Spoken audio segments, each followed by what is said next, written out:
Ich freue mich sehr auf Anmoderationen dieser Art und I will translate you later when we have our dinner what I told about your situation in India.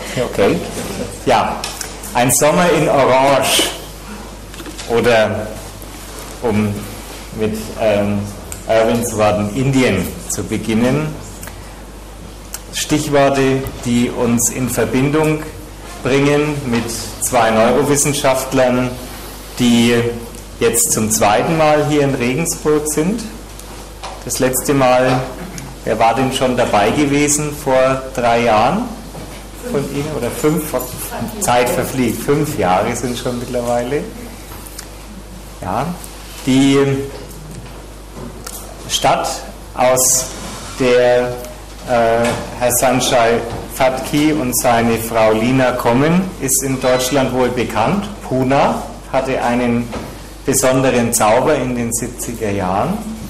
Und Sanjay Phadke arbeitet zunächst mal als Psychiater in dieser Stadt. Wir haben das letzte Mal gelernt, dass es dort in der Provinz Goa im Süden von Indien sehr viele Deutsche gibt, überraschend viele, dann auch einen entsprechenden Behandlungsbedarf. Und ich fand es damals auch sehr spannend, die Geschichten um die Ashrams herum, die dann weitererzählt wurden, kennenlernen zu dürfen. Und der Film, den ich jetzt am Anfang erwähnt hatte, Sommer in Orange, zeichnet ja auch so ein bisschen ab, das, was hier aus dieser Zeit bei uns wieder gelandet ist. Aber zunächst einmal beschäftigen wir uns mit etwas ganz anderem. Vor 5 Jahren gab es den Professor Hinterberger noch nicht.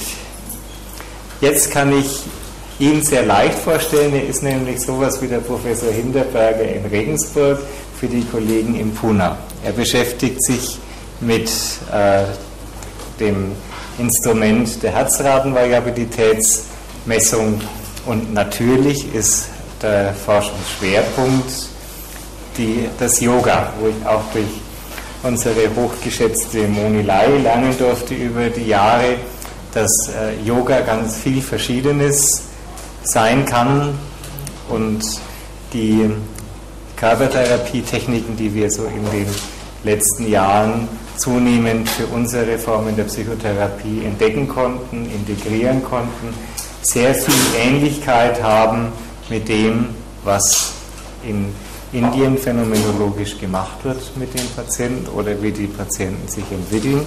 Und es ist mir jetzt eine große Ehre, dass ich Sie beide hier wieder begrüßen darf.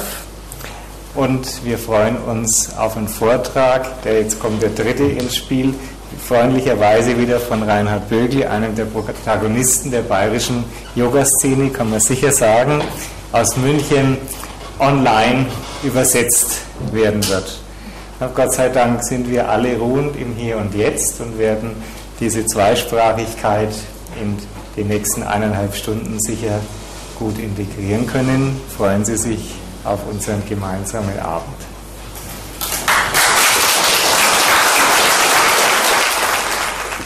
Professor, ladies and gentlemen,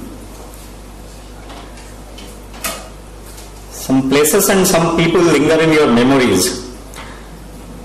I had the pleasure to be here 5 years back, 2007, and Regensburg and this lecture hall, it has stayed in my memory, so I am very thankful to you, Professor, to invite me back here to be with you people this evening and to present something interesting, which we discovered in the meanwhile.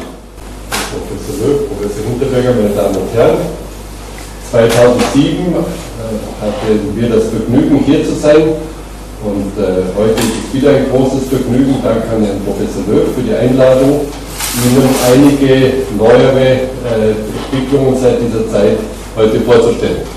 So as we know, here in a Psychosomatic Medicine Institute, that muscle relaxation therapy has been a time-tested therapy for psychiatric and psychosomatic disorders, and almost 80 years, that it has been in practice. And in 2007, these two gentlemen, Conrad and Rock from Stanford University, they reviewed this whole area of research last 40-50 years in muscle relaxation therapy. And they wrote a very nice review article, which is titled Muscle Relaxation Therapy. It works, but how? So, yeah. Wir sind hier in einer psychosomatischen Institution. Sie verstehen mich, oder? Prima. Und Muskelentspannung ist seit mehr als 80 Jahren eine Methode in der Psychosomatik und in der Psychiatrie. Und diese beiden Herren, Konrad und Roth, haben 2007 die Literatur untersucht, die bis dahin vorhanden war, um herauszufinden, wie arbeitet das Ganze. Und ihr Artikel ist praktisch deswegen überschrieben, es arbeitet, aber warum? Wie geht es? So their argument is that we know that it works, but why do you want to know that how it works? So they present three arguments. If we know how it works, then we have a better opportunity, to know that for which patients it will work, because we know that although it works for many people, it doesn't work for everyone. So we may have a better opportunity to know that whether it's effective for which people. Second argument they advance is that we would also know precisely, that as to which disorder situations. We know that it has been used for several anxiety disorders and many psychosomatic disorders, but then precisely we would know that which are all disorders it works really well. And for finding optimal parameters of therapy, so how many sessions of what duration is always a controversial thing in the psychological sciences, as to how many sessions should be there, whether the brief form is useful or the long form, whether 6 sessions are good or 12 sessions or maybe more, things like that. So these gentlemen, they felt that we need to know, if we have more information about the mechanism, how it works, then perhaps we are in a better position to answer all these questions. Die haben sich praktisch diese Frage gestellt, okay, man weiß, dass es funktioniert, aber warum sollte man überhaupt wissen, wie es funktioniert? Das sind ihre Überlegungen. Einmal, funktioniert nicht für alle Patienten in der gleichen Weise, bei manchen ja, bei manchen weniger gut oder nein. Und es wäre interessant herauszufinden, für welche Patienten man es verwenden sollte und für welche nicht. Dann für welche Krankheitsbilder. Man hat den Eindruck, es wirkt bei Angst und bei bestimmten psychosomatischen Erkrankungen, aber nicht genau bei welchen. Und wie soll das Ganze durchgeführt werden? Wie lang, wie oft, kurze Form, lange Form und so weiter.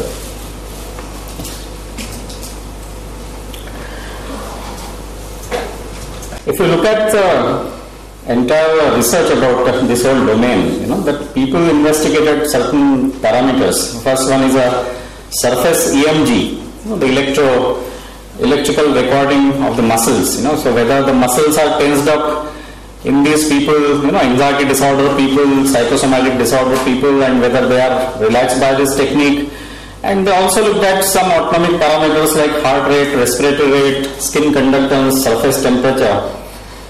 Because many labs did not have all this EMG facility and all that, so they even relied upon self-reported muscle tension. So you simply ask the patient, that is he feeling tensed up, and after he has received this therapy, is he kind of feeling better, more relaxed, like that. Wie wird es normalerweise gemessen nach der Literatur? Also Muskelspannungsmessungen, dann Herzfrequenz, Haut und so weiter. Und als drittes, weil diese Muskelspannung nicht so einfach zu messen ist, wird oft eine Befragung gemacht der Menschen selber, wie sie ihre Muskelspannung praktisch erleben und es dann entsprechend ausgewertet.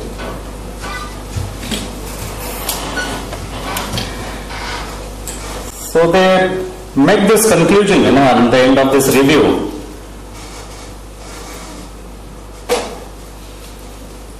So their conclusion is that although patients subjectively report that they are getting better, at least in these parameters, they do not really find, that whether they are really improving. So patients are improving, but their EMGs, heart rates, no definite kind of a proof or definite leads over there like that. Also Ihre Zusammenfassung ist die Patienten berichten, dass es ihnen subjektiv besser geht. Wenn man die Messwerte nimmt, ist nichts Überzeugendes zu finden, was sich verändert hat.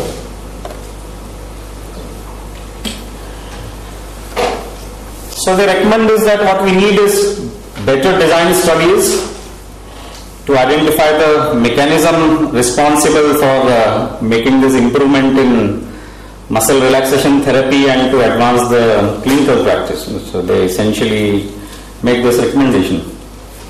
Also die Schlussfolgerung ist, besser durchdachte Experimente, die den Mechanismus in den Muskeln finden und dann eine besser durchdachte medizinische Praxis.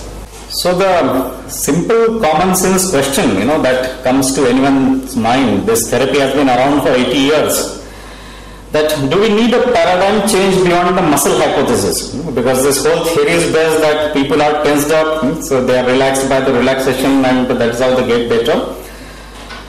Because is it not too simplistic that anxiety disorders and psychosomatic disorders are pathology of muscles and that you do relax their muscles and they get better? So to my mind, I think that it's a very simple view, about these disorders. Die Frage ist, braucht es einen Paradigmawandel? Also vor 80 Jahren, wenn da die Hypothese mit den Muskeln vielleicht brauchbar war, dass die angespannt sind bei bestimmten Leuten und dass die Entspannung bräuchten, weil die Angst haben oder was anderes ist, dann ist die Frage, sitzt es wirklich in den Muskeln oder gibt es eine andere Erklärung dafür? So this is the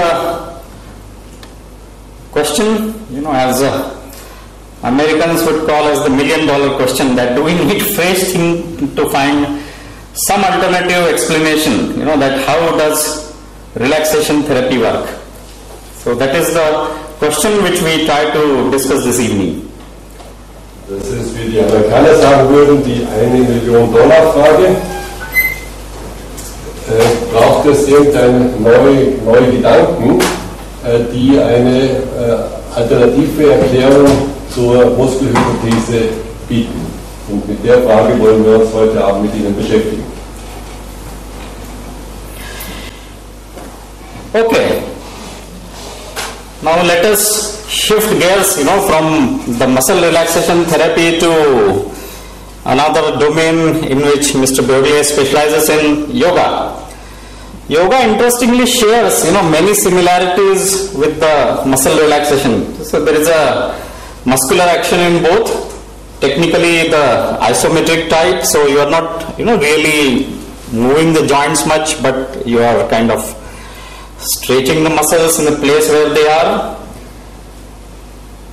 There are a lot of studies, to show that yoga also works in the same situations, same disorders in which the relaxation therapy works. Same type of stress-induced and anxiety disorders, psychosomatic disorders. And the common missing link in both, in muscle relaxation therapy we don't know how it works, and in yoga also we don't know how it works. And the same year, when these Stanford gentlemen, they were writing their review about the muscle relaxation therapy 80 years, actually American government came out with a huge report, 50 years of research, about yoga and other meditation practices. Same question, it works, but how? Also diese Muskelentspannung und Yoga, die haben eine ganze Reihe von Gemeinsamkeiten. Eines offensichtlich, beide haben mit Muskeln zu tun. Beide machen diese isometrische Muskelkontraktion, die also von der Spannung über eine längere Zeit gehalten wird und keine Bewegung erwünscht ist. Es gibt Studien, die zeigen, dass Yoga bei ähnlichen Erkrankungen hilfreich ist. und es gibt diese gemeinsamen Missing Link. Wie funktioniert es? Im selben Jahr, die meisten Leute verstehen das ganz gut, die spontan Lachen gehört an der Stelle. Okay. Also ich mache es ein bisschen kurz und nicht so Wort für Wort, sondern nur eine ausführliche Zusammenfassung. Im selben Jahr hat die amerikanische Regierung einen Auftrag gegeben, eine Untersuchung, die wollten wissen, diese ganzen sogenannten Body-Mind-Methoden, bringen die was und soll man die in Zukunft verwenden? Und da wurden in einem groß angelegten Report die ganzen Untersuchungen, die 50 Jahre davor gemacht worden sind, angeschaut und überprüft und beurteilt. Und im Grunde genau dasselbe Ergebnis. Man sieht, irgendwas passiert, was Sinnvolles, aber es ist nicht befriedigend, wie die Studien durchgeführt werden und daher ist es nicht sicher mit den Ergebnissen. Now year 2007, as I said, is a very important year, because we were in the year 2007, I was standing exactly here, Reinhard was sitting exactly there, and we were busy asking this question, that is there anything unique about yoga? So, which is not there in other exercises, so it's not there in other gymnastic activities or resistance training or aerobic training or any other type of meditation. So is there at all anything unique about yoga? Also wir waren zum Beispiel auch in der medizinischen Psychologie in München gewesen und der Biologieprofessor sagt dann, erklären Sie uns doch bitte, was ist der Unterschied zwischen Ihren Yoga-Übungen, einer sonstigen sportlichen Bewegung und Holzhacken? Gibt es irgendeinen Unterschied? Gibt es irgendwas Spezielles oder was dafür spricht, eigentlich statt Holzhacken Yoga zu machen? Ja, schwer zu beantwortende Frage. Also die Frage ist irgendwas Einzigartiges, irgendwas Besonderes an dem Yoga.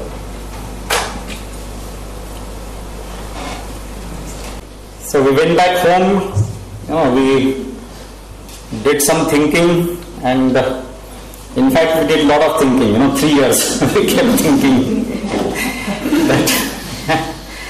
And then we came out with a formal hypothesis, as like all of us know, that you have to hypothesis which can be tested. So you can test it, other people can test it. It should have something which is testable. So we made a formal hypothesis concerning neurophysiologic correlates of yoga, how yoga may be working.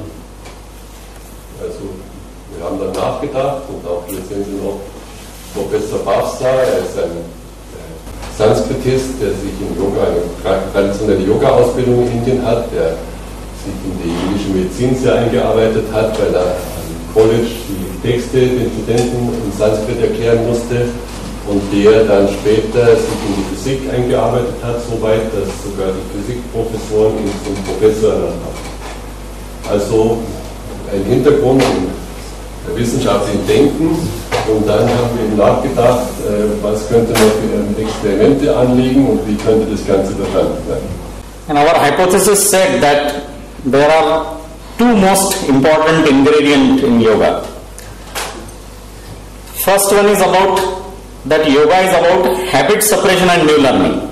We all know that we live through habits. We have programs ready for us in our brain which help us in our kind of day-to-day situations, and we live through these habits. And because there are many reversals in yoga, if you would have seen some yoga images, I am going to show some of them to you.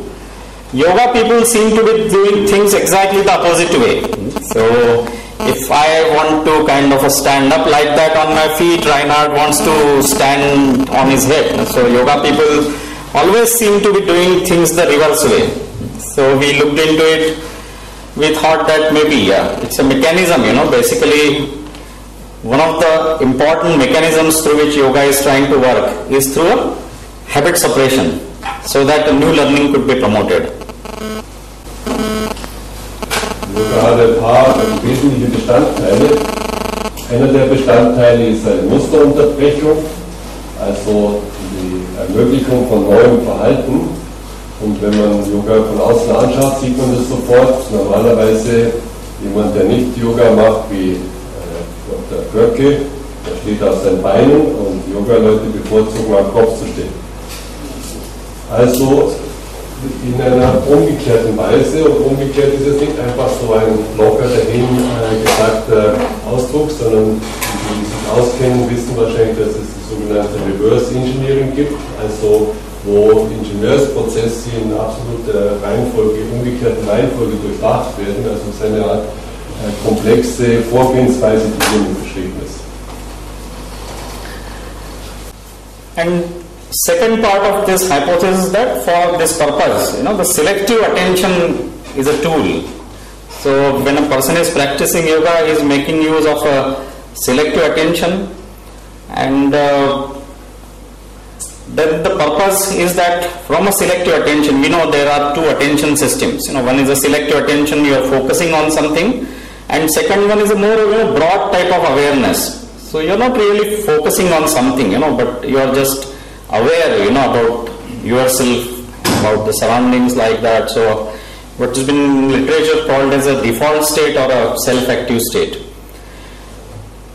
So while doing yoga practice, a person make use of the selective attention. He focuses on his body, he gets a feedback, sensory feedback from the body, then he tries to make some kind of a new movements, which are not part of habit. And this whole system, works like a loop, a cybernetic loop, a sensory motor loop. And the purpose of this whole activity is to ultimately help with relaxation. Der zweite Punkt ist die selektive Aufmerksamkeit. Es gibt diese zwei Sorten von Aufmerksamkeit. Die fokussierte, ausgewählte Aufmerksamkeit, wo man sich auf irgendwas Bestimmtes konzentriert. Und dann diese breite Aufmerksamkeit, wo einfach alles, was so kommt, beobachtet wird. Manchmal wird es als Default State eben bezeichnet oder als ein selbstaktiver Zustand, wo keine bestimmte ausgewählten Punkte für die Konzentration vorhanden sind. Und über diese Vorgänge wird natürlich eine sensomotorische Schleife und Rückkopplungsschleife ausgelöst und die scheint hier hilfreich zu sein.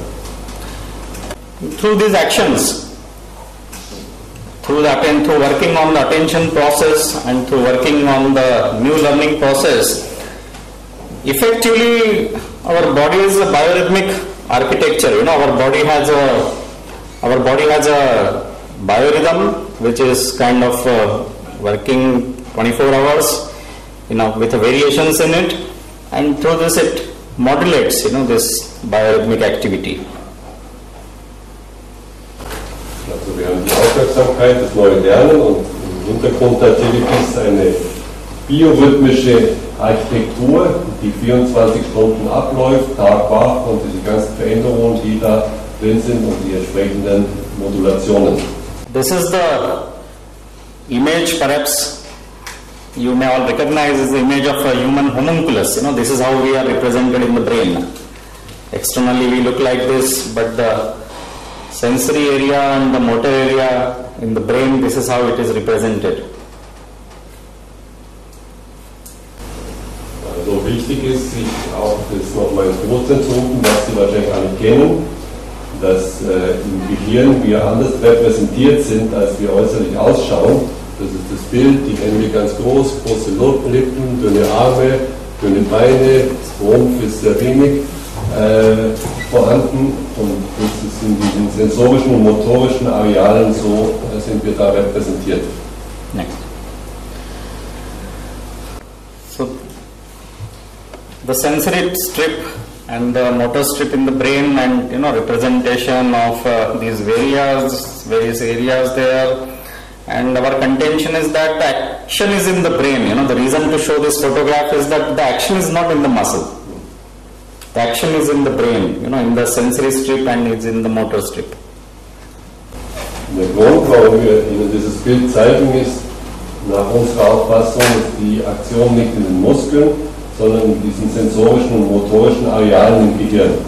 Now this is already a known neurological knowledge, that this brain region, which is highlighted there, the prefrontal, dorsolateral prefrontal cortex, is the area which has been identified with selective attention and habit suppression.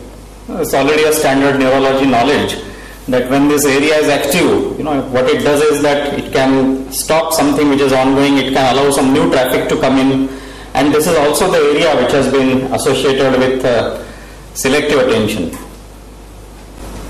Dieses Gebiet, was Sie auf diesem Bild sehen, den präfrontalen Kortex, Teile des präfrontalen Kortex, die sind dafür zuständig, Gewohnheiten zu unterbrechen und Neues zu erlauben und die selektive Aufmerksamkeit zu steuern. Ein in der Hirnforschung bekanntes Gebiet. And when this dorsal area is active, the dorsal prefrontal area, it modulates, the dorsal area is here on the outside, the medial area, it modulates the activity of the medial area. And when this medial area's activity is modulated, you get emotional tone attenuation and biorhythmic modulation. Dieses seitliche Gebiet hat Einfluss und moduliert die mittlere Gegend, und wenn die mittlere Gegend verändert wird, dann gibt es eine Veränderung in der emotionalen Stimmung und in der Aufmerksamkeit und in der biorhythmischen Modulation.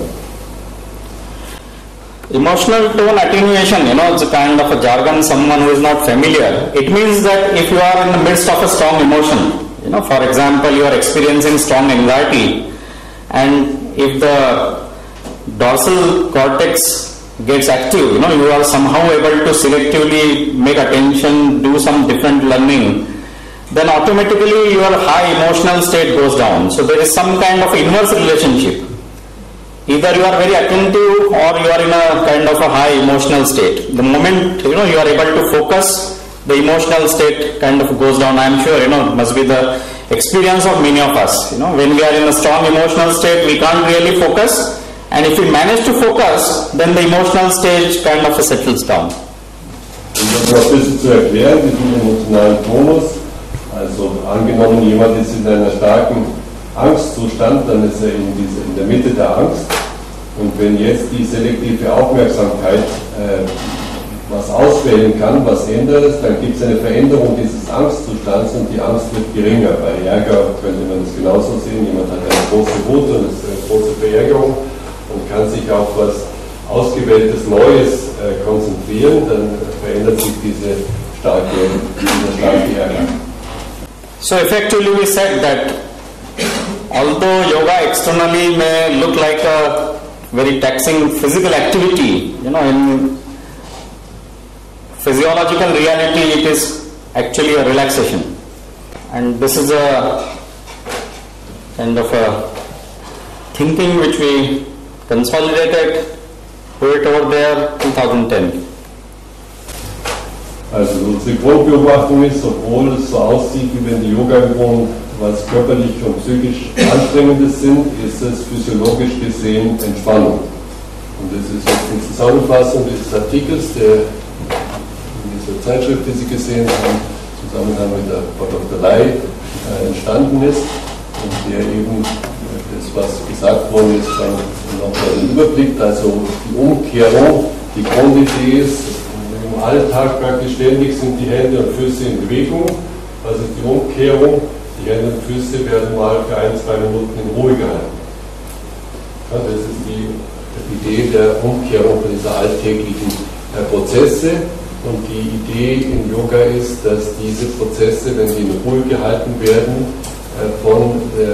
zu ihrer Wurzel hin, also zu ihrem Kern, verändert werden, und dass daraus eben neue Muster wieder entstehen können, neue Erlebnisse. So, das ist die Grundidee. Und dass dadurch eine Entspannung durch das Zurückführen auf diese Wurzel ermöglicht wird. So in a nutshell, our contention is that if our hypothesis is true, you can actually check all these brain areas. So if a person is doing yogasana, and if you are able to see that the dorsolateral prefrontal cortex is active, it modulates the action of the medial prefrontal cortex, it reduces the arousal. The arousal, as we know, can be measured through the autonomic nervous system. So if we find these effects, then we know that this hypothesis is working here. Next. So also, ich glaube, es wird schon klar geworden, diese ganzen Aktivitäten normalerweise erhöhen die gesamte Aktivität im Nervensystem und so weiter. Wenn es jetzt gelingt, diese Erhöhung zu reduzieren, dann tritt Entspannung ein. Und das nachgewiesen werden könnte, physiologisch, medizinisch, biologisch, dann wäre da eine wichtige Aussage getroffen. In the way we need, specialized brain imaging, functional imaging to look at the brain areas. So similarly, for the autonomic nervous system functioning, one needs a bit more sophisticated analysis. So normal recording of heart rate, respiration rate, surface temperature, skin conductance is not sufficient. You need something bit more sophisticated analysis than that. And one of the easy non-invasive technique which is available is called as a heart rate variability, which gives us some idea about how is the kind of arousal input coming onto the body, and it's kind of measurable, mathematically measurable. So non-invasive, you don't have to put any needles or any other kind of samples inside. From the body surface you can easily record this. Also wenn man das autonome Nervensystem messen will, dann braucht es eine bisschen mehr so sophisticated Analyse, also eine bisschen genauere Analyse. Herzrate, Atmungsrate, Haut, das ist zu wenig.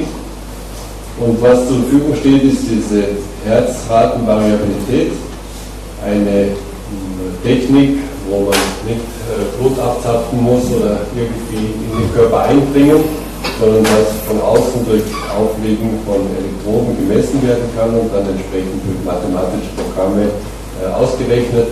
Das bietet sich hier an. This is the subject data that we have from Leena's lab. As you can see that the autonomic nervous system is going through various phases. So the body is not all the time 24 hours in a similar state. This is, this 9, 12, 15, 18, they are the daytime hours. 9 hours, 12 hours, 15 hours, 18 hours, 21 hours, like that. So you can see that the LF to HF ratio, which is actually LF ratio indicates the sympathetic arousal. It's a kind of proxy for sympathetic arousal, and HF is for the parasympathetic one. As we know, sympathetic is a alerting one, the arousing one.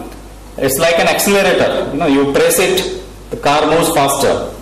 The parasympathetic one, on the other hand, comes like a brake. So you have a system in the body. If you want to accelerate, you can accelerate. If you want to brake, you can brake. And in this over here, you see that the above 1. So if the ratio is below 1, then you know that it is the brake which is more active. So body is in a more resting kind of a state, more anabolic kind of a state. And if the ratio is above 1, then it is in a kind of arousal and accelerated state. So in the daytime you can see in this particular subject, very often the ratio is above 1, so during the daytime the body is in active state. In the night, on the contrary, you can see that it is kind of going down in a rest state. So this is the circadian rhythm of arousal and rest. So to match with the external day outside, during the daytime the body is active, during the night time the body is resting. Also wenn Sie diese Grafik sehen, das ist die Messung einer Person über 24 Stunden, wie sie in dem Labor von Dr. Leena Phadke gemessen worden ist in Indien. Unten sehen Sie 9 Uhr, 12 Uhr, 15 Uhr, 18 Uhr, 21 Uhr, 24 Uhr 0, 3 Uhr, 9 Uhr, also einen ganzen Tag, 24 Stunden. Dann an der Seite sehen Sie 0,5, 1, 1,5. Und das ist jetzt diese Relation im autonomen Nervensystem. Das hat diese zwei Teile, sympathisch und parasympathisch. Das eine ist was die Aktivierung macht, das andere die Beruhigung, also wenn man es vereinfacht sagt, wie das Gaspedal im Auto und die Bremse. Und die beiden Werte kann man eben ausrechnen. Wenn es unter 1 ist, ist es die Bremse, die stärker ist, also was Sie im unteren Bereich sehen, oder unter 1, 0,5. Und wenn es über 1 ist, ist es das Gaspedal, also diese Ausschläge bei 2 und so weiter. Und da sehen Sie den Verlauf jetzt über den Tag und die Nacht, also links ist der Tag und rechts ist die Nacht, wie in einer 24-Stunden-Messung, ja, wo die Menschen in einem Raum sind für 24 Stunden, nichts zu tun haben und nur einfach mal gemessen wird, wie läuft das autonome Nervensystem ohne irgendwelche zusätzlichen besonderen Aktivitäten ab. So we therefore have, this part of our hypothesis that do yogasanas generate heart rate variability similar to the resting state, like what you just saw. So if a person is in an active state and if he does any yogasana, does it really, put him into a rest kind of state? And we know that, because this ratio should kind of go down. So instead of the sympathetic activity, the switch, the body switches the mode to the parasympathetic activity. If this happens, then we are sure, that yoga indeed induces relaxation. Jetzt wieder zum Yoga. Wenn es jetzt messbar wäre, dass aus einem aktiven Zustand mittels Yoga-Übungen es möglich ist, in einen ruhigen Zustand überzuwechseln, dann hätte sich gezeigt, dass diese Entspannung auch mit Puls und Atmung und die Temperatur der Peripherie ist gemessen worden. So schaut es dann aus. Yeah, so you can perhaps still recognize Mr. Bögle, subject 1. So he is into these different yoga poses. Yeah, next one. Yeah, so as I said, so yeah. Die Stellungen, 2 von denen in dem Labor in der Universität, in der Frau Dr.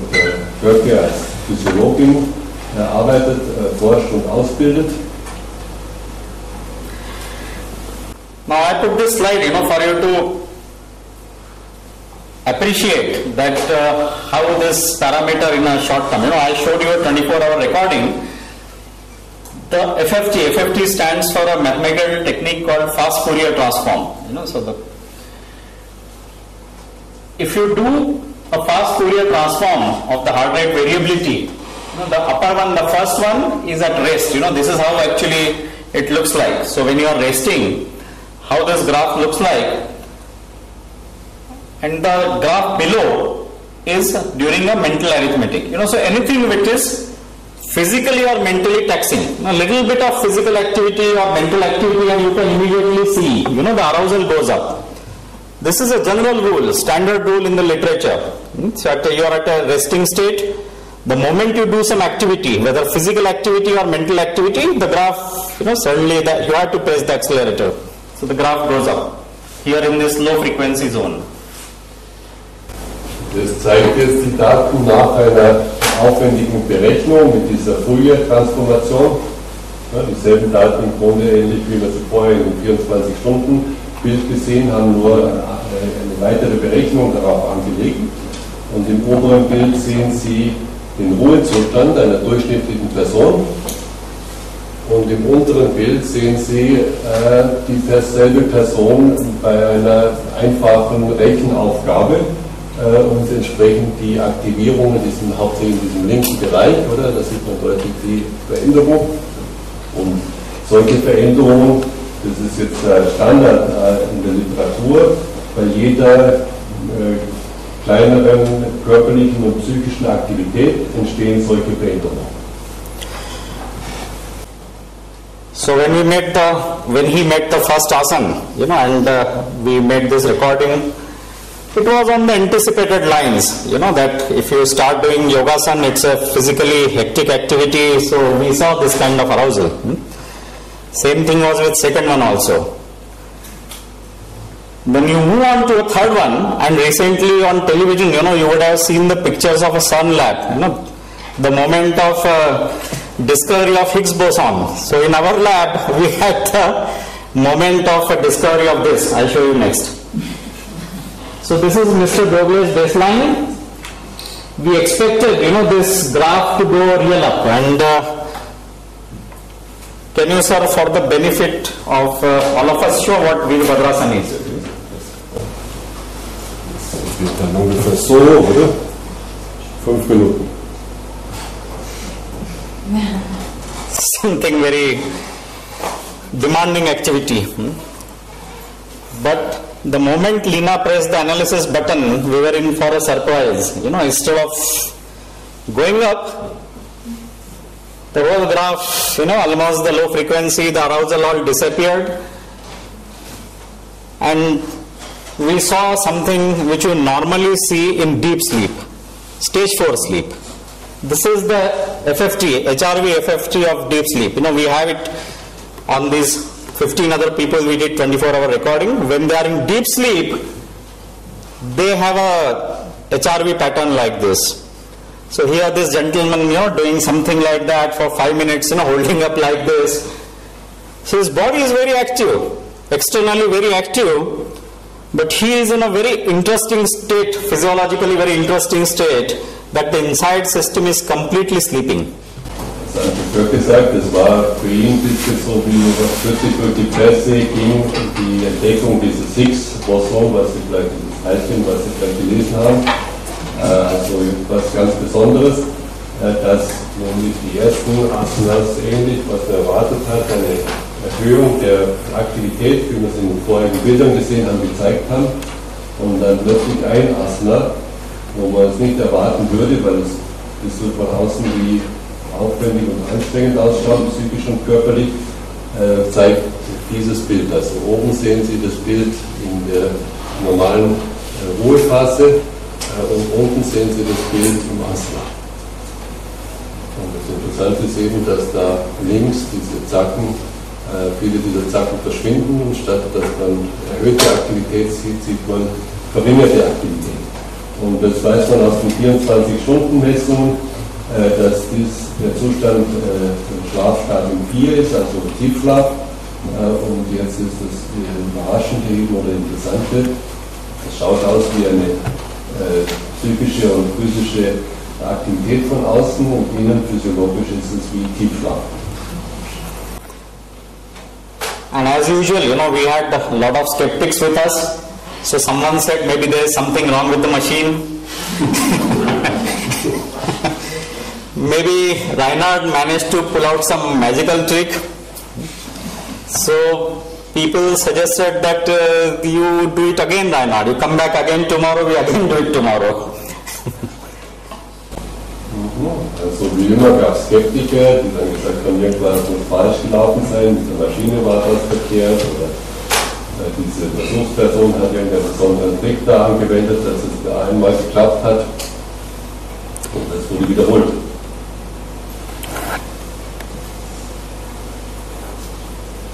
Then there are many women in the lab. Leena and her boss, professor, is also a lady. So she said that maybe men could do it, but let us see whether women can also do this. So we will believe, not only if single man's result. So let us, kind of a try. Luckily, there were 2 more experienced, kind of a yoga practitioners also visiting around that time. 2 women, one kind of into 40s, another one into the 50s. They did same result. Also dann wurde gesagt, naja, ein Mann kann das vielleicht machen, aber die Frauen, die da waren, Professorin und andere Frauen da im Institut haben gesagt, also dieses Yoga scheint was für Männer zu sein, auch bei Frauen kann man sich nicht vorstellen, dass das klappt. Dann wurden 2 Frauen, eine die 40, eine 50 war, die auch viele Jahre Yoga-Erfahrung hat, gemessen, aber dasselbe Resultat. So this was something interesting, because as we all know, physiology knows 3 states of being. One state is that when the body is active, mind is active, when we are all awake and alert. The second state is the body is sleeping, the mind is sleeping, normal sleep. There is also a third situation, called as a paradoxical sleep or a rapid eye movement sleep, REM sleep. When the body is sleeping but the mind is working. But there is no description, of this fourth stage in which the body is active and the mind seems to be sleeping. Normalerweise geht man von 3 Zuständen in der Physiologie aus, also der Wachzustand, wo Körper und Psyche aktiv sind, dann der Tiefschlafzustand, wo beide schlafen, und dann dieser sogenannte paradoxe Schlaf, in dem die Psyche sehr aktiv ist und der Körper schläft. Und dieser Zustand, der ist normalerweise nicht beschrieben. Then we found that it's not only, that the yoga person can apply a brake, he can kind of really accelerate also. So it is possible to modulate the autonomic nervous system and it is possible to modulate in both directions. So both parasympathetic and sympathetic. So it's not only, that you apply only the, yoga is not only, applying the brake, going into the resting state, but through that you can really get into a very high active state also, a very high LFHF ratio not seen into the ordinary day-to-day activity. Also natürlich gibt es auch Übungen im Yoga, wo genau der umgekehrte Effekt ist. Also es gibt sympathische und parasympathische Aktivierung, nicht nur die Bremse kann aktiviert werden, sondern auch das Gaspedal. Und es gibt sehr hohe Zustände, die im normalen Alltagsleben nicht vorkommen. Sehr hohe Aktivitätszustände. So effectively it becomes possible, therefore to make the switch.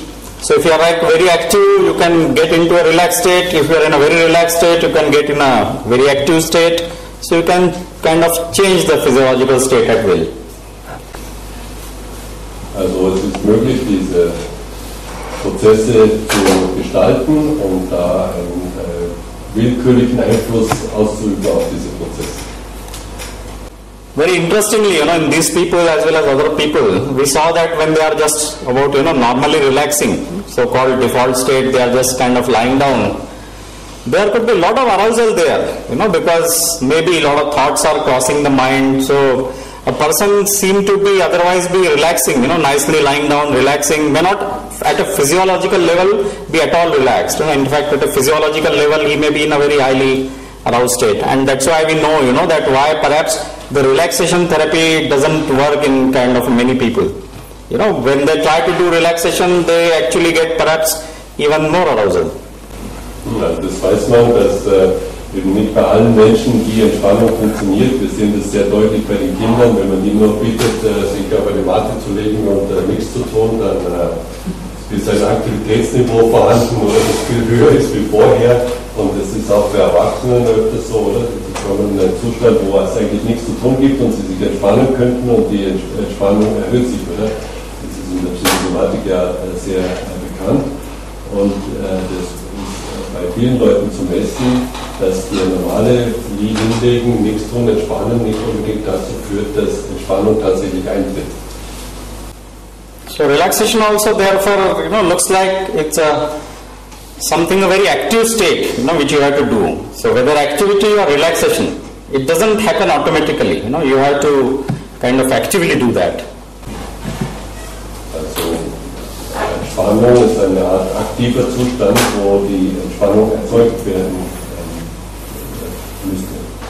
So therefore we have this proposition, that this whole spectrum of anxiety and psychosomatic diseases, they are states of basically disordered biorhythmic architecture, so that the natural variability, those alterations of arousal and rest, this whole thing is kind of disturbed.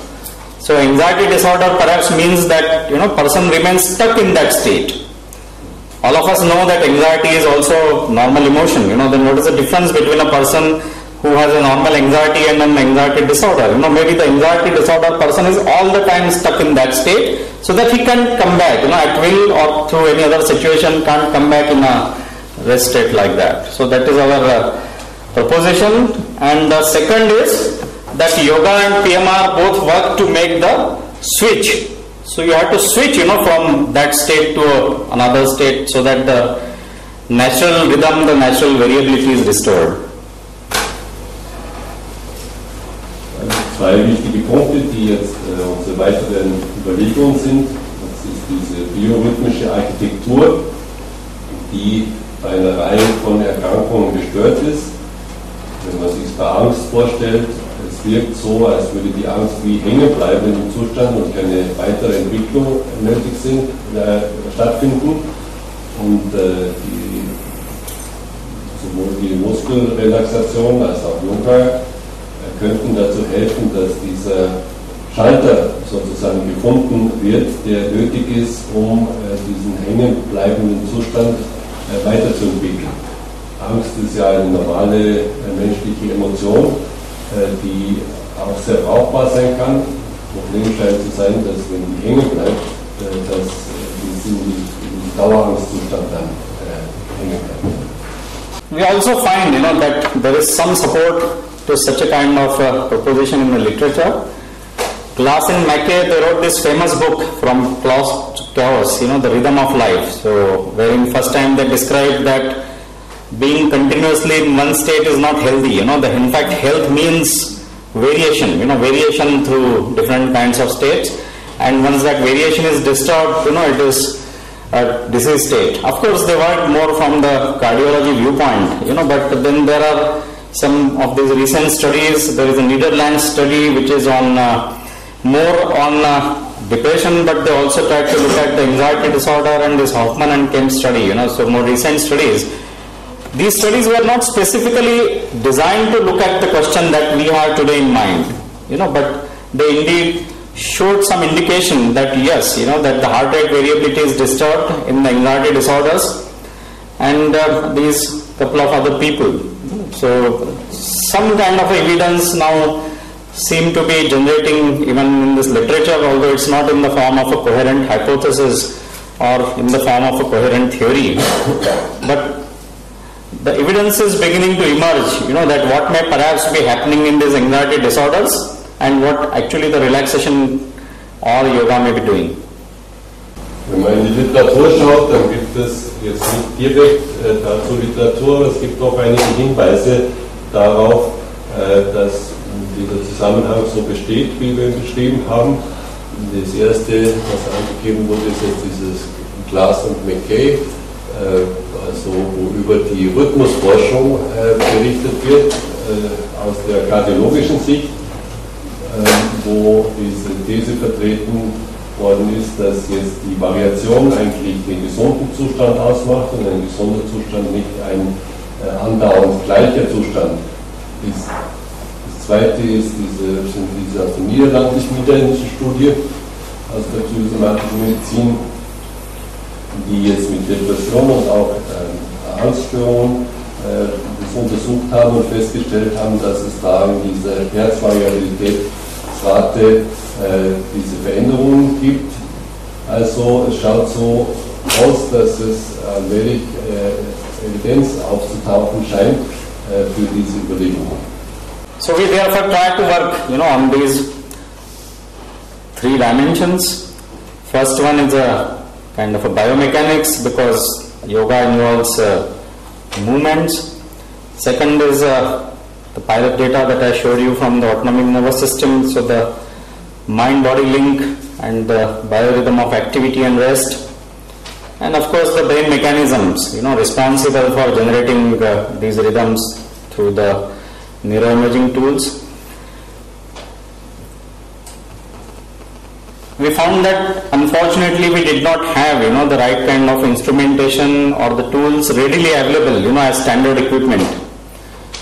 So we had a very helpful colleague who is a medical equipment manufacturer, and he was happy to make this what he calls as a vital log system.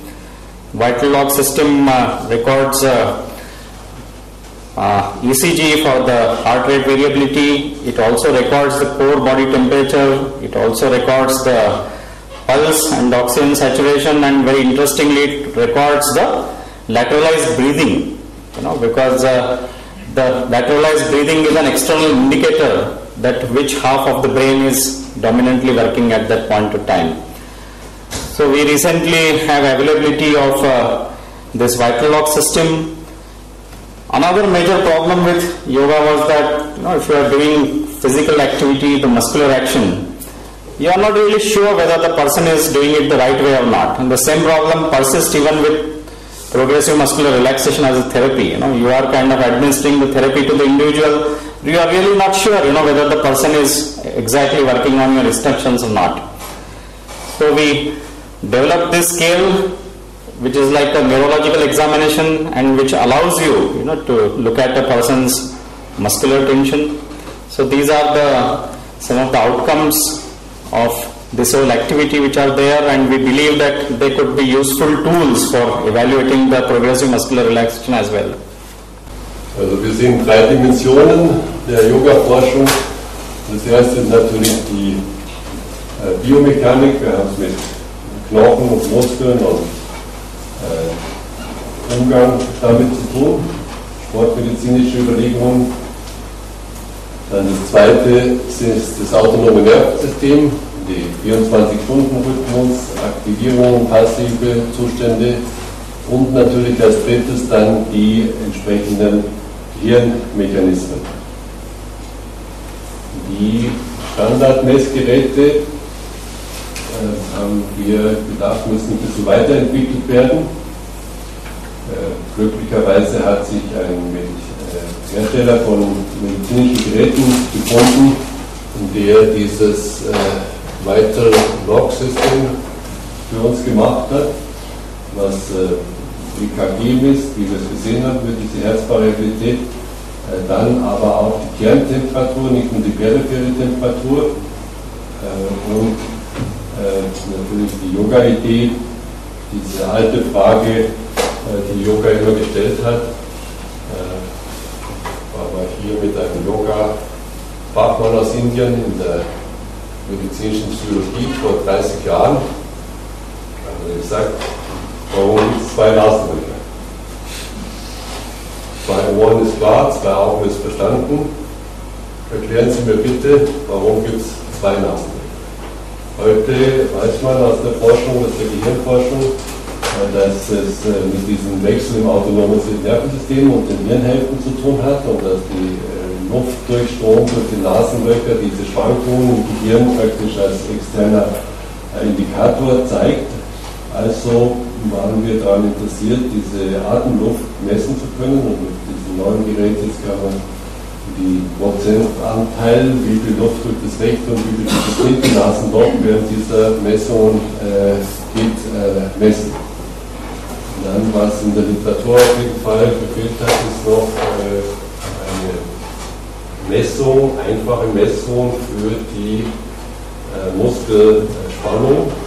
Die Preisfrage ist immer, die sich auch bei der Muskelentspannung stellt, wann ist es wichtig?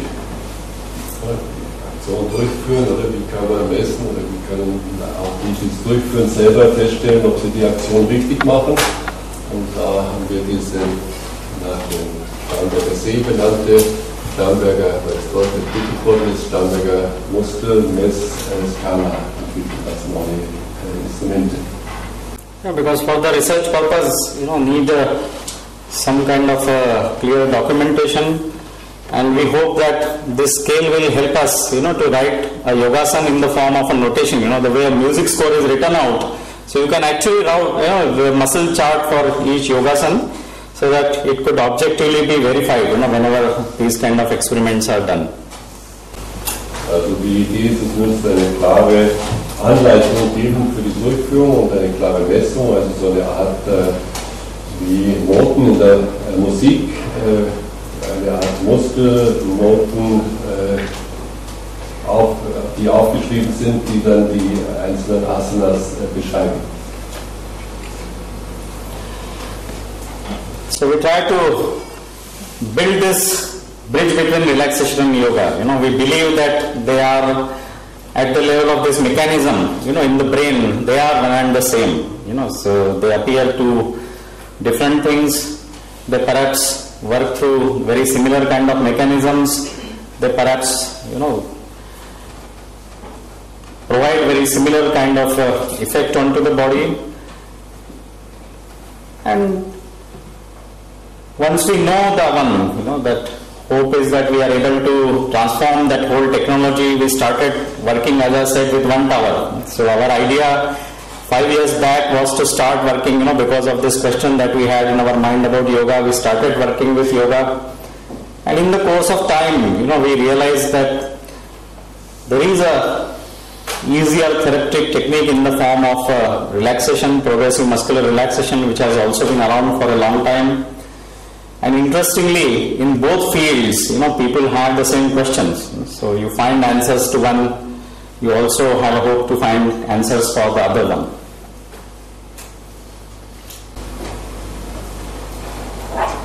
Also, dieses Bild, die darauf vor 5 Jahren erinnern sich, Dr. Phadke hat es damals schon gezeigt, er hat gesagt, es müsste die Idee sein, dass diese praktischen Dinge der eine Ton sind und die medizinische Forschung der andere Ton und irgendwo müsste so eine kleine Verbindung eigentlich entstehen können, wo das miteinander verknüpft werden kann. Und wir denken, wir sind da einen Schritt weiter gekommen und es sind ja dieselben Fragen, die diese 80 Jahre alte Muskelentspannungsmethode und solche Methoden wie Yoga verbinden, um die dann entsprechend auch dieselben Antworten zu finden. Some very famous man, this is a quote from some very famous man. He said that insanity's definition is doing the same thing over and over again and expecting different results. So it looks like, that in medicine, we have been, kind of doing the same things over and over again for years together. Perhaps it is time for us, that we bring about paradigm change. We try to think in different ways. And perhaps can then expect, better results. And ja, also ein berühmter Mann hat diesen Satz gesagt, dass dasselbe immer wieder tun und dann verschiedene Ergebnisse erwarten, ein bisschen verrückt ist. Und von dem her die Idee, einen Paradigmawandel für diese Dinge, wie wir es vorschlagen, einzuführen und dadurch auch andere Ergebnisse zu bekommen. He is this famous man, so we often argue, whether he also knew about yoga's effect of habit suppression. Don't just go by habit. In research also, we seem to be making a habit to follow certain particular track, keep working on that habit for years together. So like progressive muscular relaxation is a classic example. 30 years, 40 years, 50 years, we are all the time busy measuring the muscle, while as the action seems to be in the brain. So I will repeat it for his benefit. So in the meanwhile, I said that, we also tend to develop habits in medicine and in science, and years together we continue to follow the beaten path. Progressive muscular relaxation research is a classic example. 30 years, 40 years, 50 years, we have just been measuring, muscles with the hope that we will get answers. So perhaps it is time, that we try to measure the brain and the autonomic nervous system, because it is perhaps more in the head and not so much in the muscles, so. Also die Idee ist, diese Gedanken von Einstein aufzunehmen und wir wissen nicht, ob er sich mit Yoga beschäftigt hat oder nicht. Auf jeden Fall in Bezug auf die Forschung hatte er diese Idee, dass es gut ist, auch mit alten Gewohnheiten aufzuhören und was Neues auszudenken. Das denken wir, wäre auch gut für die Medizin und die Wissenschaft, also aufzuhören mit diesem, wie zum Beispiel jetzt mit der progressiven Muskelentspannung genannt worden ist, seit 30 bis 50 Jahren wird an Muskeln gemessen, dass man wechselt zum Gehirn und zum autonomen Nervensystem. And therefore we are happy, to work with any and every individual, who wants to break away from the beaten path and, wants to try the new ways. So thank you so much for your attention. It's a kind of perhaps a different kind of a area, a different kind of a topic, some different kind of a thinking. As I said, I have fond memories of this particular lecture hall and this place. 5 years before we discussed something from over there, today we are at a stage wherein we have a lot of testable hypotheses with us. And we hope, that we have much more to deliver, maybe when we have opportunity next time. Thank you so much.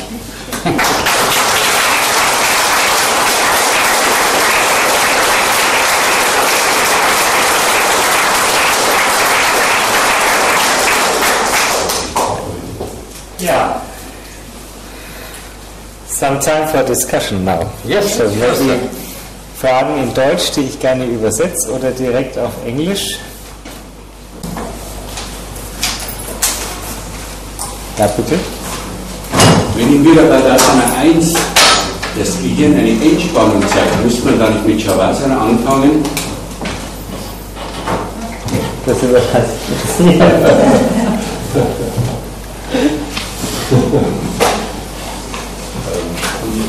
Was man allgemein sagt, die Idee, oder? Wir haben ja an der Sporthochschule in München unterrichtet, die Grundkurse, oder? Dann, nach einiger Zeit, haben sie mich gefragt, irgendwie mit dem Yoga, wie geht es mit dem Aufwärmen? Wie wärmt man sich, warum wärmt man sich im Yoga nicht auf? Dann, meine Antwort war, wie wärmen Sie sich für Ihr Aufwärmtraining auf?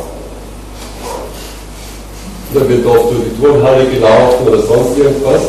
Weil aus der Literatur weiß man zum Beispiel, ein sehr gutes Aufwärmen, sehr effektives Aufwärmen ist ein warmes Bad. Also könnte man sagen, wärmt man sich doch ein warmes Bad, Sportliteratur.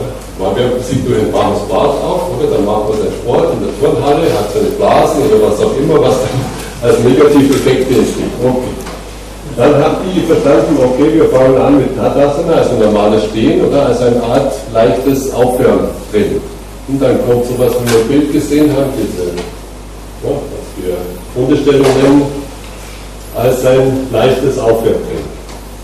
Dann auf einem Bein stehen, Aufwärmtraining, andere Seite, kaum hat man das gemacht, sind 4-5 Minuten um und die normale Phase des Aufwärmtrainings ist hinter sich. Wir müssen es noch messen, oder? Man könnte auch das mal so messen oder nach dem Vorschlag, aber es schaut so aus, dass es nicht unbedingt sofort funktioniert, wie man bei Phasen 1 sieht. Und dass eine Art Vorbereitungsphase dafür nötig ist, oder? Und dann wieder eine Phase, wo das wirklich rückwärts gemacht wird. Okay, let's try to say it in English in some sentences. The question was how we prepare for yoga. In sports, there is a warm-up, and the students, sports students were asking, what do you do before yoga? And his answer was, what do you do before warm-up? Because the question is, can you start with Virabhadrasana? Yes. Or should we just start the Shavasana or this sequence? We have to make research on it. Yes. We don't measure it up, See, these are, if I have to further expand actually to his answer, there is something interesting, there is a saying in English that everything that glitters is not gold. I am sure there must be a German equivalent of this saying. So what appears, on its face is something very different from reality. That is what these recordings told us. Because very interestingly, some of the more difficult asanas, this Virabhadrasana, there is another one called as Adho Svanasana. So something, difficult like, sorry, I would almost fall down. Huh? So people get, profound relaxation in very difficult kind of situations. You put them into Shavasana and you do not get, actually that kind of relaxation in that. Then we also attempted something interesting with him. He did real Virabhadrasana and he also did Virabhadrasana in imagination. So he is only thinking in his brain, you know, that he is doing like this, like this. The real Virabhadrasana is relaxation producing, you know, like what I said. But the mental Virabhadrasana actually was very arousal producing. So very taxing activity, you know, to do the mental Virabhadrasana. The real physical Virabhadrasana was relaxing. And similarly, the Shavasana was less relaxing, you know, than kind of some of these. And of course it is early days, you know, as I said that some of this is interesting, you know, new stuff between the relationship between the body and the brain. You know, we still have to understand the significance of these kind of findings. You know, we do not claim that we have understood any or everything about it, but certainly this is something very interesting, you know, so for us to further pursue in this whole activity. Also nicht alles Gold, was glänzt, oder? Und jetzt hat sich eben gezeigt, dass es in der autonomen Nervensystem vielleicht völlig anders als erwartet wird, reagiert und müssen wir mal weitersehen. Ja, noch eine Meldung, Herr Sitchi. Do you have any experience with people who suffer from attention deficit hyperactivity disorder and or from people who suffer from psychosis, who are in psychotherapy? Do they profit from yoga? See, attention deficit hyperactivity disorder and psychosis. You know, as a clinician, I have experience treating them pharmacotherapeutically. I have actually also been involved in a lot of clinical trials involving medicines. And you are very correct, you know, that whether information exists with regards to non-pharmacological intervention, if I got your question right. Unfortunately, there is no, you know, what can be called as a real good evidence, admissible evidence in medical terms with regards to some of these kind of interventions, you know, about this. There are many techniques, as we know, you know, people deal with attention deficit hyperactivity disorder, special education methods and kind of many other stuff. One would wish, you know, that actually in psychosis or attention deficit hyperactivity disorder, or in fact actually a whole lot of psychosomatic disorders and anxiety disorders, you know, that there should be high quality, methodologically high quality studies, so we have kind of more information. What usually comes in our anecdotal case reports, you know, so somebody treated some particular person, there is a case report, you know, but if you are asking in terms of RCTs, you know, randomized controlled clinical trials, the same way which are there available for medicines, you know, they are not kind of currently existing. Maybe I could comment yes, and we will have some time. Ich mag vielleicht an der Stelle kurz zusammenfassen. Der Ausgangspunkt war ja, gibt es Erfahrungen mit bestimmten klinischen Fragestellungen, Aufmerksamkeitsdefizitsyndrom oder der Psychose. Und in der Summe, denke ich, ist wichtig, dass man sich klar macht, wir können zum einen von den Zuständen lernen, wenn wir genau hinschauen, und zum anderen muss man sich überlegen, ob jetzt so ein globaler Begriff wie Yoga tatsächlich Yoga hilft bei ADHS oder so hilfreich ist. Ich mag es mal von der experimentellen Seite her sehen. Und zwar beginnen mit einer Unterform der Schizophrenie, nämlich der der kataleptischen Schizophrenie. Das ist eine Krankheit, wo Menschen sich in sehr statische Körperpositionen begeben müssen. Und die spannende Frage würde ich jetzt einmal ganz provokant stellen aus der Erfahrung heraus: Ist Yoga vielleicht so etwas Ähnliches wie künstlich herbeigeführte katatone Situation? Und wenn Symptome einen Sinn machen, was ja so meine Grundüberzeugung ist, dass die Menschen letztendlich auch einen Profit von der Entwicklung haben, in der sie gerade stecken, dann könnte die katatone Situation primär mal dazu dienen, die Emotionen runter zu regulieren in einer sehr angstbesetzten Situation. Wenn die Welt stehen bleibt, wenn ich stehen bleibe in der Welt, dann fühle ich mich in dem Moment vielleicht besser. Also das wäre zum Beispiel ein interessanter Punkt. Vorhin war das der Satz im Raum, was ist der Unterschied zwischen Holzhacken und Yoga? we started with the idea, what's the difference between yoga and making woods? Und meine spontane Antwort war, my answer was, in yoga, man is the tree, and not the person with the eggs. Dass das letztendlich der Punkt ist. Und also wir sind die Bäume. Wir können uns zum Baum machen in dem Moment. Und das, was mich jetzt aus unserem Hintergrund der Wissenschaft so super neugierig macht, ist jetzt mittlerweile die 4. Veranstaltung in der Richtung, die wir vorangetrieben haben. Und es gibt tatsächlich physiologische Situationen, die wir nicht erklären können. Auch im Bereich der Atemtechniken, Pranayama-Yoga, gibt es Situationen, wo wir jetzt physiologisch sagen würden, das geht nicht. So kann man gar nicht schnaufen. Da muss man tot umfallen, wenn man das länger machen würde.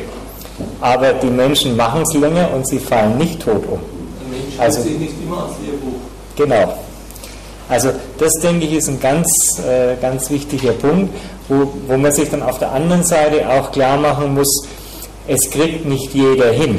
Also das ist so ähnlich wie beim Violine-Spielen. Manchmal geht es konzertant und manchmal klingt es halt für die Hausmusik ausreichend gut. Also die Begabungen sind sicher in dem Kontext auch sehr unterschiedlich. So, how it works is one question, and which person will profit most is we have to see, and we have to accept that it won't work with everybody. Exact. And a very important point is it should be teachable. Yes. It should be reproducible, and it should be manageable in the within the cultural background. Das ist, denke ich, auch nochmal ein wichtiger Punkt, wenn wir uns überlegen, wie adaptieren wir das in unseren klinischen Kontext. Da kommen ja sofort immer wieder Ideen, wenn wir was Gutes kennenlernen. Wir müssen mehr Yoga bei uns in der Abteilung machen oder wir müssen jemanden einladen, der Tai Chi besser kann. Immer so mit der Idee, das ist jetzt die neue Methode. Aber ich glaube, es ist sehr, sehr wichtig, dass wir wirklich schauen, was können wir in unseren Lebensraum gut integrieren an neuen Ideen, so dass es die Menschen wirklich machen. Großes Problem beim Yoga ist, how many people, wie viele Leute gehen durch Yogakurse in der Bundesrepublik Deutschland im Jahr und machen so Schnupperworkshops? Also, der Spiegel hat mal, stimmt oder nicht, vor 10 Jahren schon gesagt, Volkssport Yoga, 1 Million in Deutschland, hat sicher zugenommen. Also meine Vermutung wäre, wir sind bei fast 3 bis 5 Millionen.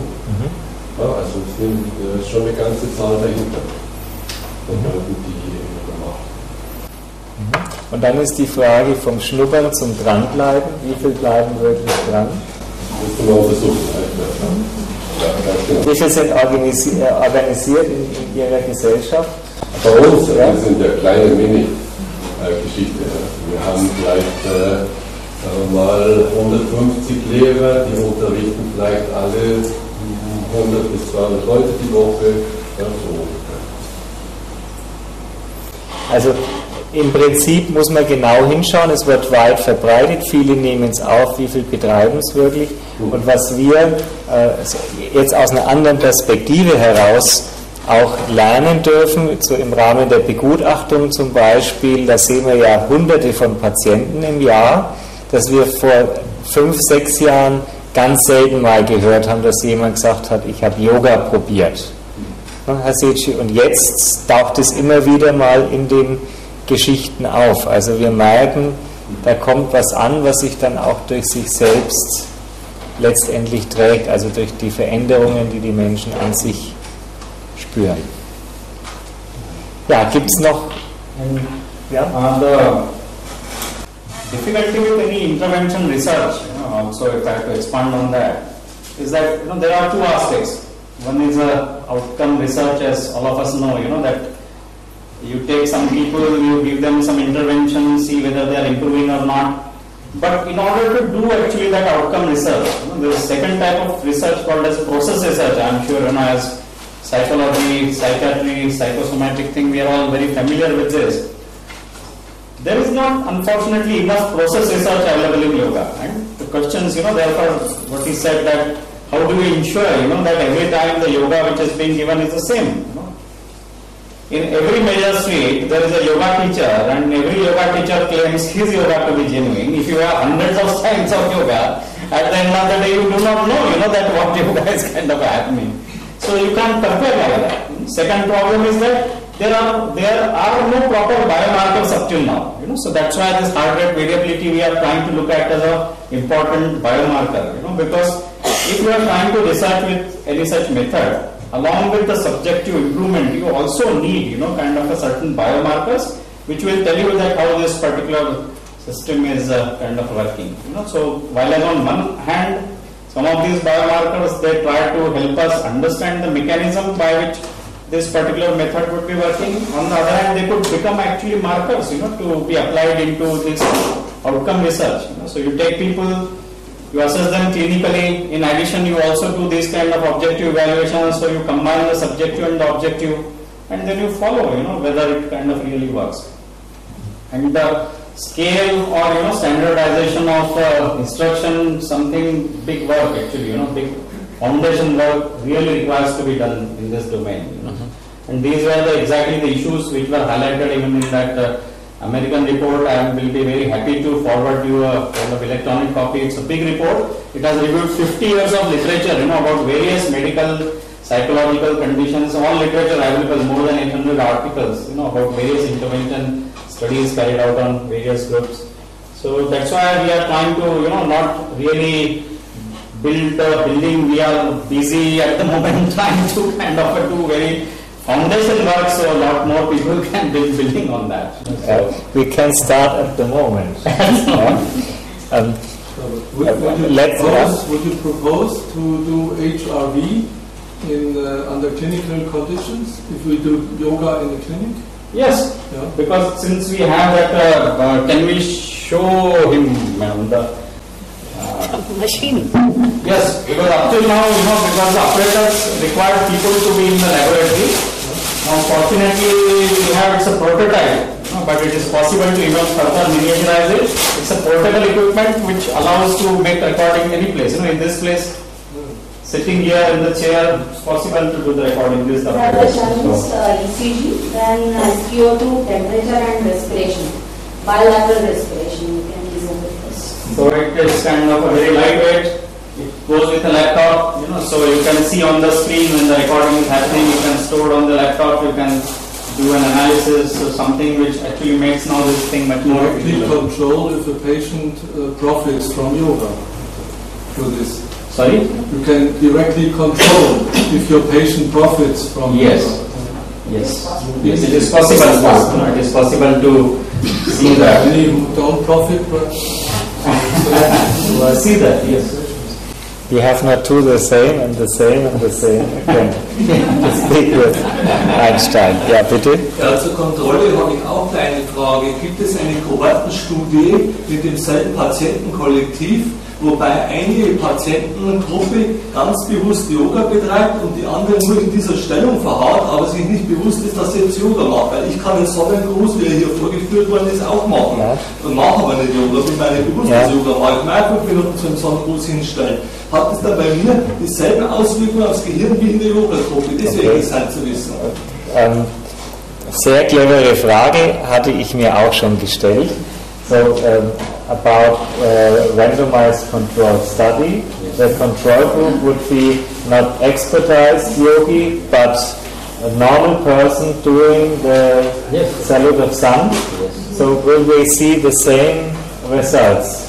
The salute of sun makes a difference. This is not the asana. It is not 5 minutes in the same position. It is a change of position all the time. Okay. So what we, for example, with one young man, sportive, 21 years old, we asked him to make and meditate, to make the position same. After 2.5 minutes, he broke down. Ja. Also, ich muss das kurz zusammenfassen. Also, gut. This happened 2 days back. Ich komme nämlich aus der Meditation, das ist so meine Vorliebe Meditation und Atemachtsamkeit und da haben wir dieselben Effekte, dass alles runterreguliert wird. Die HPA-Achse geht runter, das CH lässt nach und das Cortisol ist nicht mehr nachweisbar im Speichel. Also ich glaube halt, dass es irgendwas Zentrales im Menschen als solches gibt, das aktiviert wird, wie auch immer, dass sich der dann beruhigt und sich wieder regenerieren kann. Also, dem stimme ich auch zu, weil wir in der funktionellen Entspannung ganz ähnliche Befunde haben und ein anderes technisches Vorgehen. Ich habe auch schon eine Idee dazu, wie man es zusammenführen kann. Da hinten war eine Frage. Das Wesen der Yoga-Übungen ist ja der Atem, der die Bewegung führt. Und der Atem führt immer den Menschen zu sich selbst. Und das ist das Heilsame praktisch, diese große Schulen ist zu sich selbst. Also the point is we may not forget about respiration. The movement leads and the respiration follows and centers the person. Yes, so we have a kind of a very interesting respiration channel.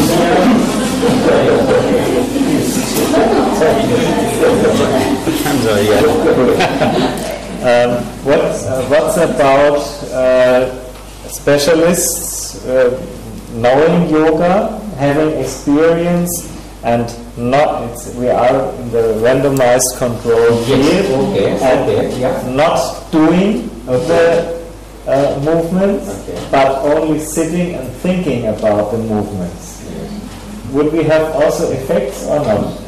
That is what we have shown, mental Virabhadrasana and actual when the person is in that pose. Okay, and now with only thinking, only mentally It's taxing. The results are different. Okay. Completely different. Okay, good.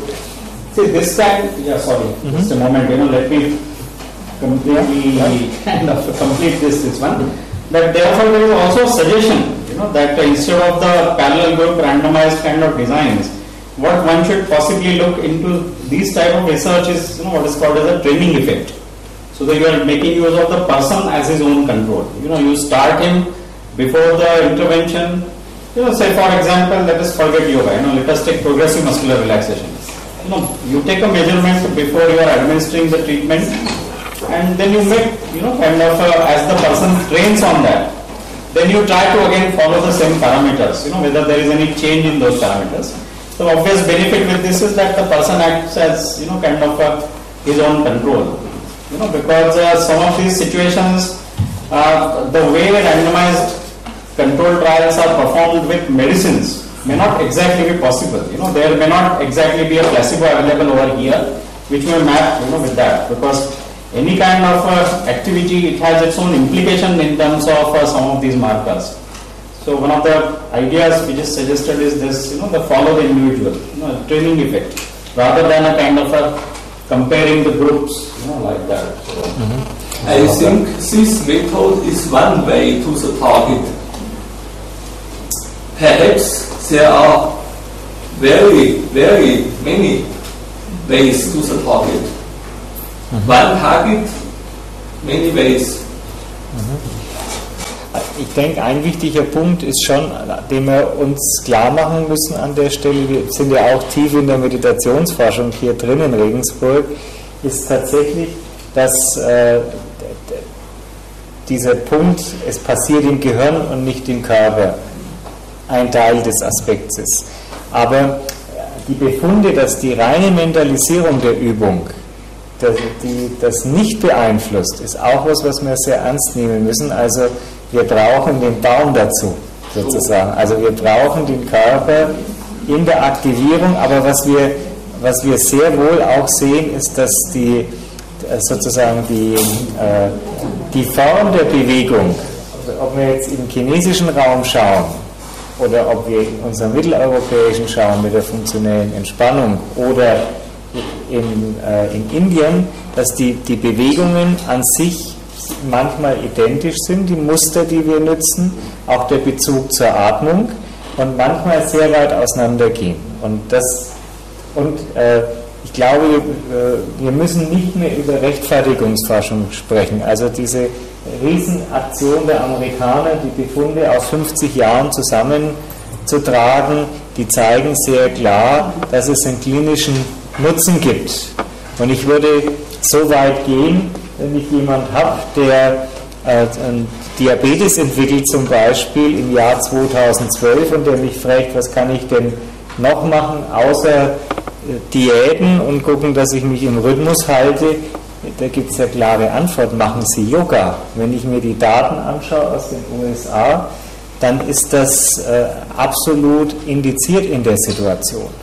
Nur muss man es halt hinkriegen und eben nicht nach 2,5 Minuten zusammenbrechen. Also es ist eine Geschichte, die tatsächlich auch Training bedarf.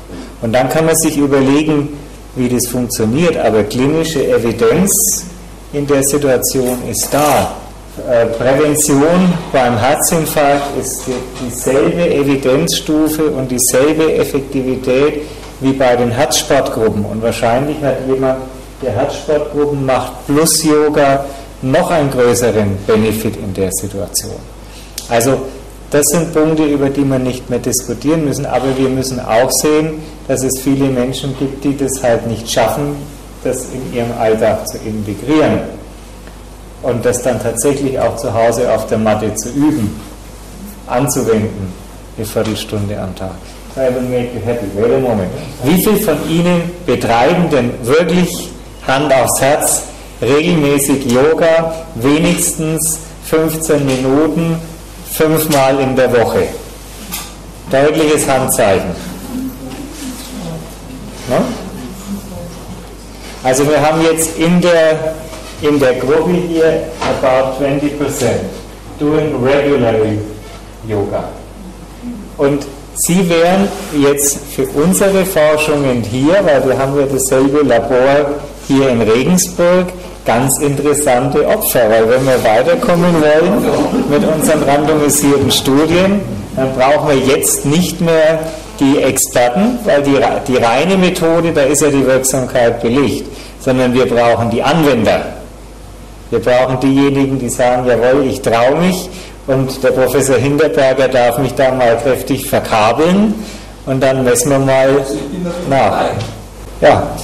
Wer Lust hat, kann doch gleich die E-Mail-Adressen da lassen. Genau, also die Studie schon organisiert. Ja. Sie dürfen den Professor Hinterberger, letzter Satz von mir, den findet man als E-Mail-Adresse Professor, also thilohinterberger@ukr.de, kein Problem. Und dann einfach Stichwort Yoga-Studie, dann weiß er Bescheid, dass Sie jemand wären, wo man mitwirken kann. Sie hatten noch eine Meldung. Ja, das passt vielleicht dazu, weil mich interessieren würde, wenn Sie in Pune sind, wo ja Mr. Iyengar sitzt, inwieweit dort Offenheit da ist in der Kooperation, weil er ist 92, praktiziert seit über 80 Jahren oder 75 Jahren.